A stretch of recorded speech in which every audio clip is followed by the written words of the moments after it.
Curtis Hertel is the chair of the Michigan Democrats.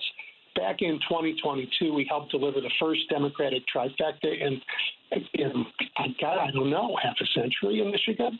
And that brought not just Democrats to power, but Democratic governing values to the state.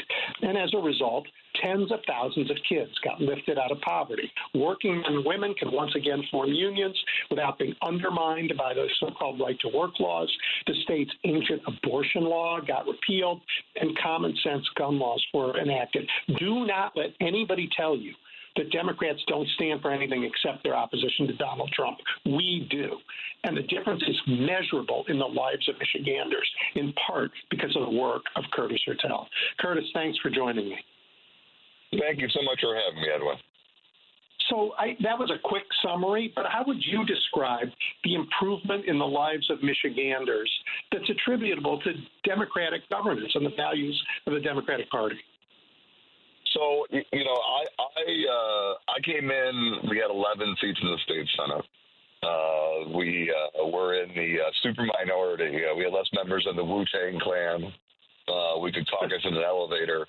And it was my job to help recruit candidates and rebuild and just change how we actually talked about issues to actually organize to build towards a majority. And over 2 cycles, we were able to do that, and the House won as well. Governor Whitberg was reelected, and we had the first Democratic trifecta in 40 years in Michigan. Republicans had gerrymandered our state to the point where they got to keep control, even though Michigan is a very purple state. And so, in fact, my father was the last Democrat who was Speaker of the House, and the first real Democrat who was Speaker of the House before term limits. So really, it was full circle for all of us. But I was trickling out of that body, but I became the governor's legislative director. And in 6 months, Democrats, not only the things that you said, but the largest investment in affordable housing in Michigan history happened. The end of a retirement tax that was regressive for our seniors happened. And really, it's about values. And I think that, if you want to look at what's the difference between the Republican and the Democratic Party is, look what's happening right now in Washington, D.C. Republicans are willing to shut down the government because they want to protect tax cuts for billionaires and millionaires, and we want to fight for actually lowering health care costs for people. That's the difference. And look, they claim that, we just want to spend money. But isn't it also true that after Democrats got control of the government in Michigan, private investment in the state went up? Yeah, we had record. If you had told me we were going to be reshoring jobs, if you had said that a decade ago, people would have thought you were crazy. They were waiting for the auto industry to hang up the lights and move to Tennessee or move to Mexico, and we actually were able to bring manufacturing jobs back in partnership with business and labor. And so, to me, what Republicans love is false choices. They tell you that you either have to have union rights or jobs. You either have to protect the environment or have an economy. You got to, that is a false choice to define their narrative. And, one of the things that I think that Democrats don't do a good job at sometimes is we don't go out and tell the story about what we did and what we fight back and what we're trying to fix. And I do think that in the last election cycle, we kind of tried to run as Republican light, instead of actually running and talking about the things that we actually get done for people. And that's what, to me, we need a better job of actually defining the Republican Party and the Democratic Party, and stop trying to be so afraid of defending who we are. Yeah, I hate it when Democrats run for office by saying I'm not that kind of Democrat, because every time that happens, it raises the cost on everybody else who's a Democrat running. We're a big tent. We're not all exactly alike, but we share some common values, and we should lean into those instead of letting Republicans make us embarrassed. Totally agree. Yeah, I don't care if you call them oligarchs or kings. I can't tell you what I call them on the radio. But what I would rather have is actually us, realize that if we're not the party fighting for fair wages and lowering the cost of health care and making child care affordable, if we're not the party that's making it easier to buy a house in America and all those things, if we're not that party, there won't be a party in America fighting for those things. So we can go ahead and argue about the details of what those things are, but at some point we got to realize that we're on the side of good. I'm a Democrat because I believe the Democratic Party is a force for good in the world. And that's why I wake up every day and do the work that I'm doing. I'm actually in Southfield today. We're running a write-in campaign for a clerk candidate because the clerk was thrown off the ballot, and the only thing left is a MAGA Republican who was at January 6th and who has said that the absentee ballots in Valley shouldn't be a thing, and questioned the results of free and fair elections, and now wants to be the clerk in a majority Democratic city. So we're out here with people knocking doors and in concert with this community and trying to make sure that person doesn't become a clerk, because what the Republicans do. They start small. We think big, they start small, and we got to get back to that grassroots, building from the bottom with the Democratic Party. I want you to help me help everyone listening understand what the Democratic Party is, because it isn't. Every time people says, why don't the Democrats do this? Or why are the Democrats doing that? They have some sense of what a political party is that is not square with what a political party actually is in America, or at least not the Democrats. The model is the Republicans like a European political party. They take their cue from the top. They're all fall in line. They all say the same thing. They have one ideology, which at the moment is whatever the president wants. So how do we explain what a political party in a country the size of America is, what the difference between what you do in the state and what the DNC does? I think people are they're confused. If you were teaching in college and a student said, sir, what's the Democratic Party?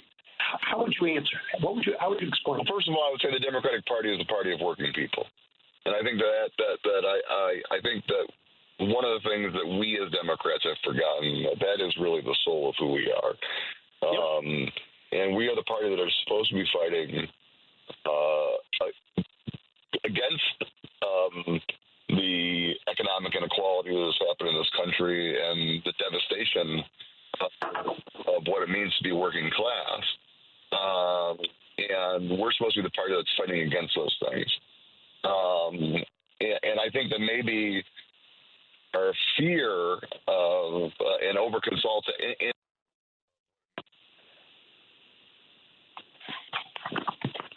think it's actually the message that people want. They want fighters.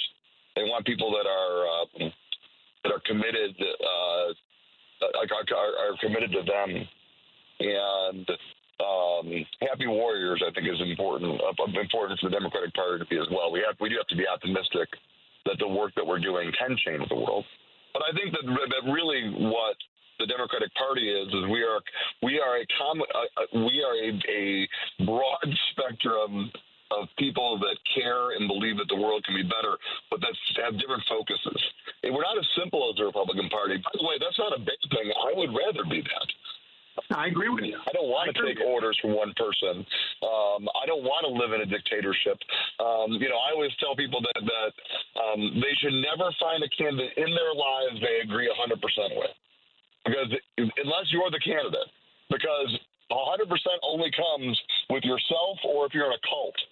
So at some point, you need to actually be willing to the compromise is certainly part of that as well. But, to me, the Democratic Party, on a broad stroke, is a party of working people. Now, at the state level, my job as chair of this party is that I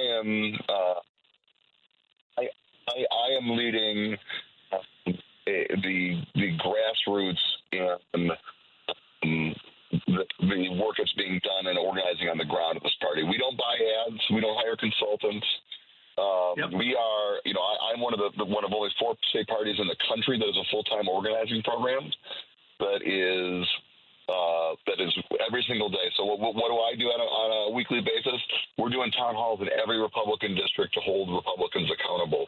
We're organizing walks and deep canvassing to talk to people about what they're missing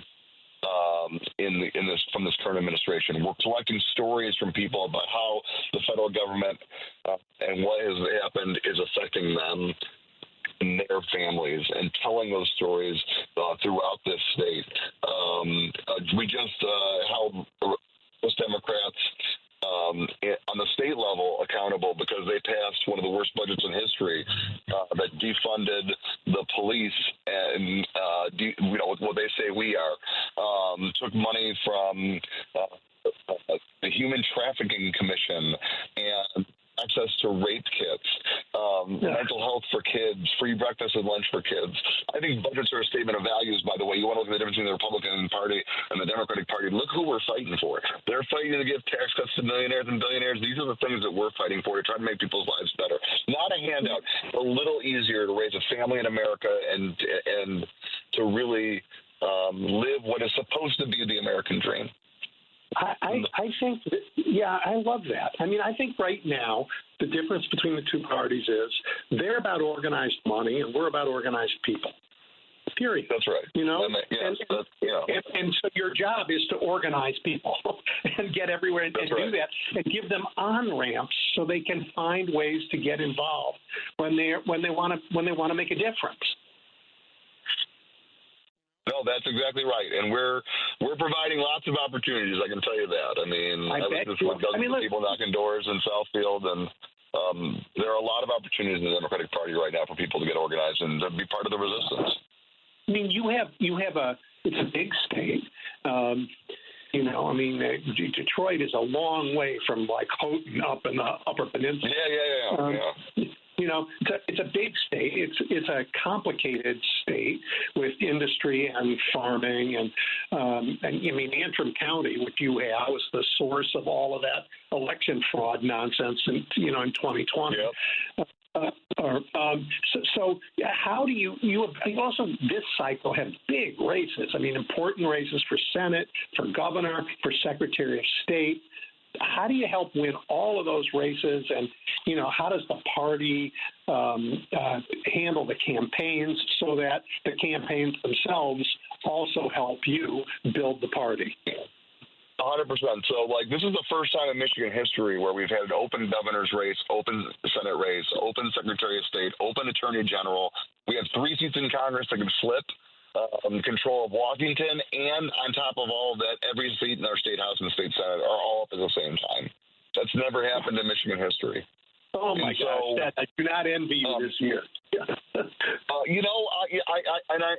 understand that, but I will say that I took this job for a reason. I mean, when the governor called and said, asked me to consider running for this position, and it's an elected position among members of the Democratic Party, and every Democratic Party member can vote in Michigan. So it's anybody who shows up at a meeting, and we had thousands that showed up.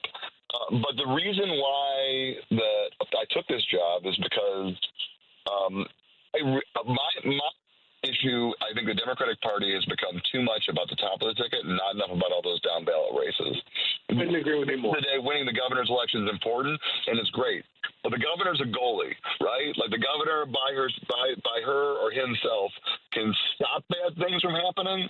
But, what you want is somebody who can actually deliver on the promises of what the Democratic Party fights for. And so you need a state house and state senate. And, I will tell you that I think that in general, one of the biggest problems we had in the presidential election last year was everyone had to look to Delaware to get an answer. And you can't run a campaign in Michigan from Delaware, right? And so we need to be investing in training our own people. We need to be actually running a message that is Michigan-based, not, somewhere else. Because Michigan is very different. And you're right that actually Michigan is different even in the fact that a message in Detroit is different than a message in Dowagiac up in the UP. So, I mean, for me, that's the whole, or in the UP, sorry. And my point with all of that is that this this is an opportunity for us to, because we have all new candidates and a new world to shape in that sense, to really have excitement in the Democratic Party, but also rebuild what a real coordinated campaign looks like. And for me, that's about boots on the ground. I think field is more important than it's ever been. People don't watch TV in the same way they do as before. They're getting so many emails and text messages from candidates. They know that the mail they're getting is lies and everything else. But the one thing that is rare and unique in this world is face-to-face contact. And so I think that the ability to have a people-centered party that is doing that work on the ground is actually the path forward to winning elections. And I will tell you where they beat us was actually in that, and they had a much deeper field program than we had. We had a lot of people going, but they ran a deeper system, and I think that's one of the things that we're working with the DNC to change, but also changing right here at home in the Michigan Democratic Party. That's important to hear. I love that. I mean, I know my own experience, nothing beats door to door. Look, I got to ask you a very hard question here before we go. The Gaza war helped Donald Trump win in Michigan. What outreach is happening, say, in Dearborn, to bring these folks back into the... So I was the first chair that was endorsed by both the Arab Caucus and the Jewish Caucus.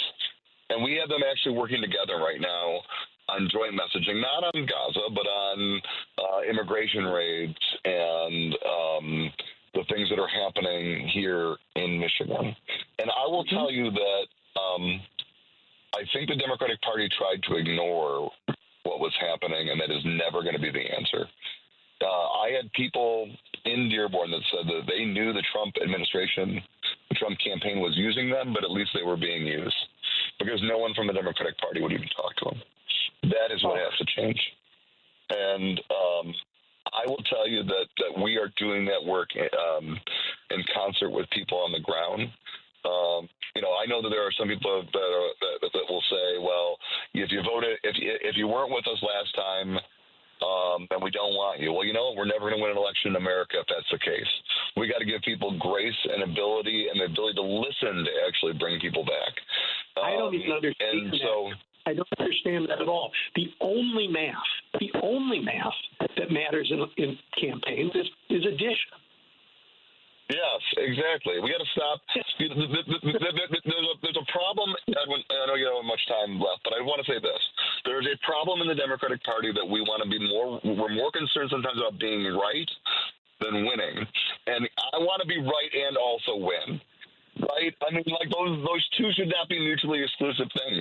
But we got to go. That means that we can't just accept the fact that we are good and decent people and people will vote for us. We got to go out and make the case. You got to go out and have the argument. You got to go and listen to people that disagree with you. You got to give people the grace that voted a different way the space to come back. And I don't blame this country for Donald Trump. I blame us. There's a line in the movie American President that if you don't give people water, they'll drink sand. Trump is sand. He is nonsense. He is blame. But that means that we got to give people water. That's how we get them back into the Democratic Party. That's how we get them back in the fold. Yeah.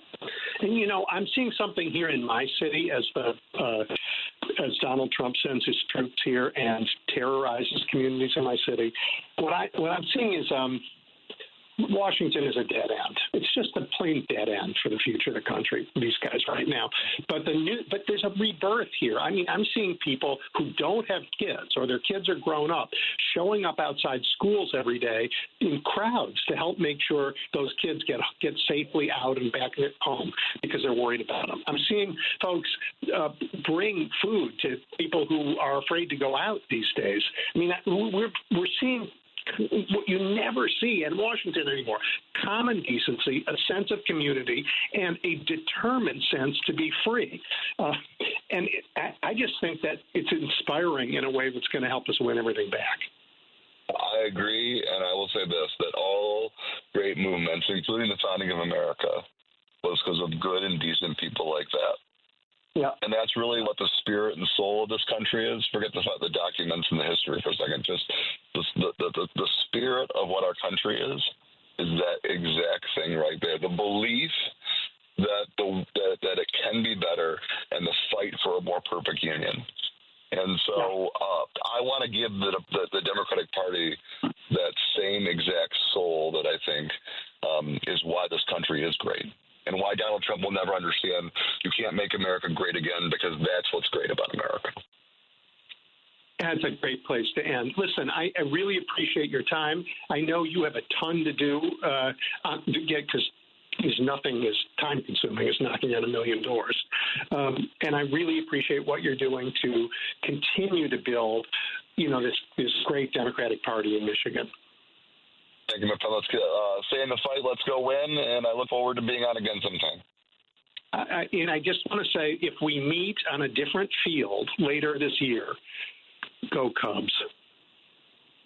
Well, I'm already out. The Tigers got out last night. So they did? I missed that. I'm so sorry. We lost in inning 15. It was a long night. Oh, no, I missed that. I was out back in the morning. All right. But I'll just say, if we meet on a different field, go Lions. Yeah. All right. Fair is fair.